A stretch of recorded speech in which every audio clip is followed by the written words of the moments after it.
son plus jeune âge, le tout petit communique. Il est plutôt basé sur un mode de communication non verbale. Le premier langage, c'est le langage de son corps.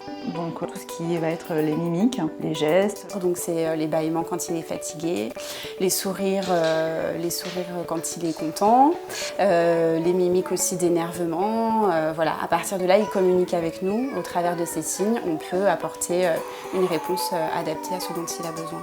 La fatigue et la faim. Les sons sont importants et c'est surtout important d'y prêter attention, puisque en prêtant attention aux sons qu'il émet, on lui fait comprendre qu'il est là, qu'il existe et qu'on en tient compte. L'adulte peut aussi répéter ces sons-là. Ça va permettre à l'enfant d'en prendre conscience, d'intégrer que finalement ce son-là, c'est le son que lui-même a émis.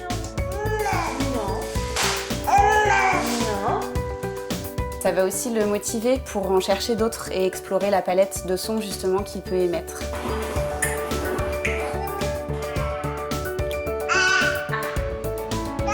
Les premiers mots qu'un enfant va prononcer, il ne les comprend pas forcément. C'est justement la réaction de l'adulte et la réponse que va apporter l'adulte à ce mot-là qui va lui en faire prendre conscience. Et de ce fait, l'enfant va pouvoir s'approprier ce mot et il pourra du coup lui aussi s'en resservir plus tard à bon escient. Les chansons et des histoires sont des supports qu'on utilise très régulièrement en crèche auprès des enfants parce que bien souvent c'est les mêmes histoires et les mêmes chansons qu'on répète.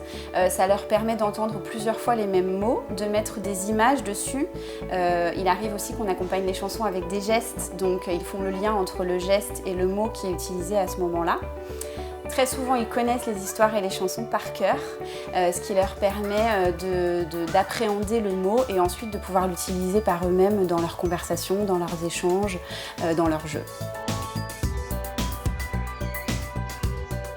C'est important dans l'apprentissage du langage pour l'enfant qu'on lui parle normalement. Par exemple, quand un chien passe, ça s'appelle un chien et pas un waf waf. Le chat. Faut que tu laisses ton lui dit quoi? Le chat. C'est la lune en espagnol, dans la langue de son papa. Le fait qu'un enfant entende deux langues à la maison n'est pas du tout un frein à son acquisition du langage. Ça peut prendre un petit peu plus de temps, mais au final, ils s'en sortent très bien avec ces deux langues. Le rôle des professionnels dans les établissements d'accueil de jeunes enfants, c'est de leur donner les outils pour qu'ils puissent progresser à leur rythme dans cette acquisition du langage.